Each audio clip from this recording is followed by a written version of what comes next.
हम आज घातांक से संबंधित एक सवाल को हल करेंगे। सवाल हमने ले लिया है। हमारा सवाल है 2 का घात x और उसके बराबर 4 हो तो x का मान क्या होगा। हमको यहाँ पे x का मान ज्ञात करना है कि x का मान क्या होगा। तो यहाँ पे देखिए आधार संख्या, इसको आधार संख्या बोलते हैं, इसको घात बोलते हैं। तो यहाँ पर आधार संख्या है हमारा 2। तो इस 4 को भी हम लोग ऐसी संख्या में बदलेंगे जिसका आधार 2 हो और भले ही उसका घात कितना भी हो। चलिए बनाते हैं तो समझ में आएगा। यहाँ पर है 2 का घात x।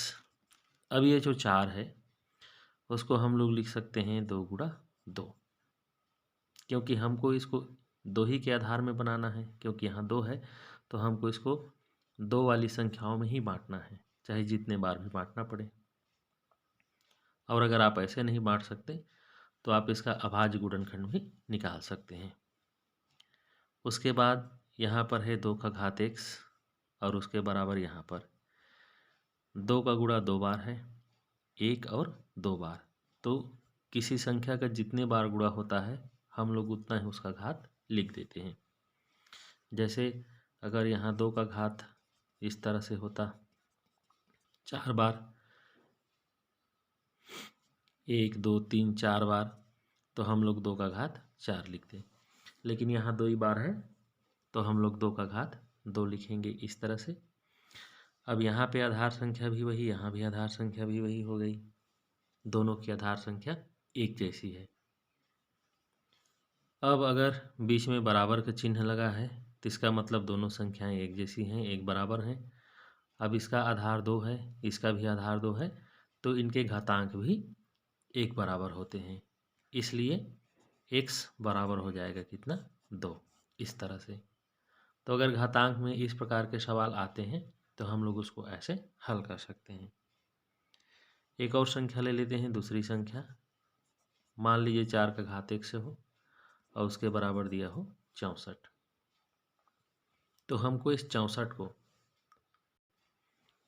यहाँ की आधार संख्या है 4, तो इस 64 को हमको 4 में ही तोड़ना है। तो जैसे हम लोग इसका अभाज्य गुणनखंड भी निकाल सकते हैं। जैसे हमने लिख दिया 64, तो केवल 4 से ही भाग देना है, क्योंकि हमारी आधारी संख्या क्या है, 4 है।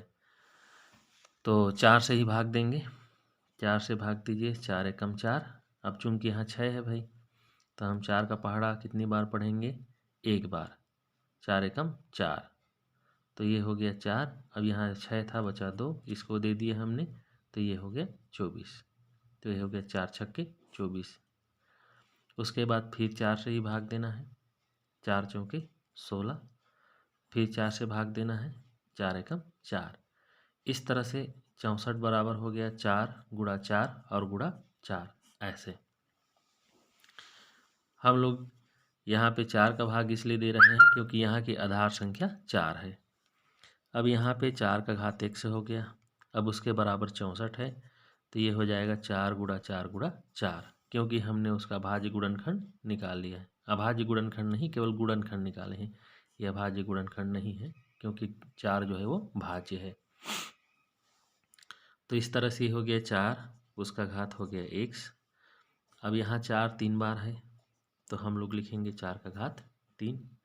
और उसके बाद यहाँ की संख्या, दोनों की आधार संख्या 1 हो तो उनके घातांक भी एक समान होते हैं, इसलिए x का मान निकल जाएगा 3।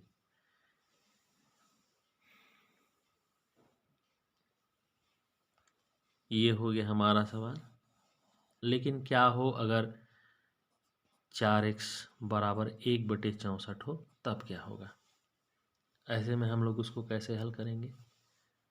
किसी संख्या में यहाँ पे उसका घात x है, यहाँ पे बराबर 64 था और यहाँ पे 1/64 है।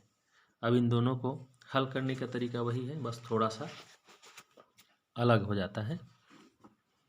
यहाँ पे है 4 का घात x।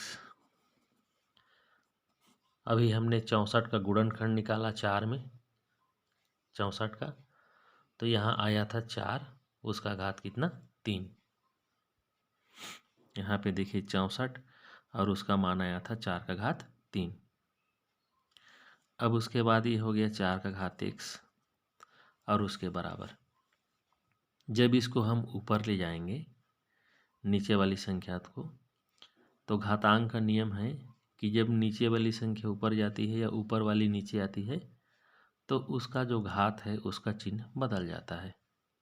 जैसे यहाँ पे 3 है तो ऊपर में जाके ऋण 3 हो जाएगा। तो जब हम इस 4 को यहाँ ऊपर ले जाएंगे तो उसका जो घात है वो ऋण 3 हो जाएगा, इस तरह से।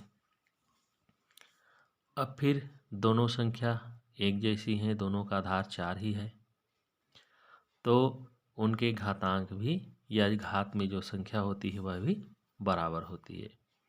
तो इस तरह से x बराबर हमको मिलेगा ऋण 3। तो आप ऐसे करके इस प्रकार की संख्याओं को हल करना सीख सकते हैं।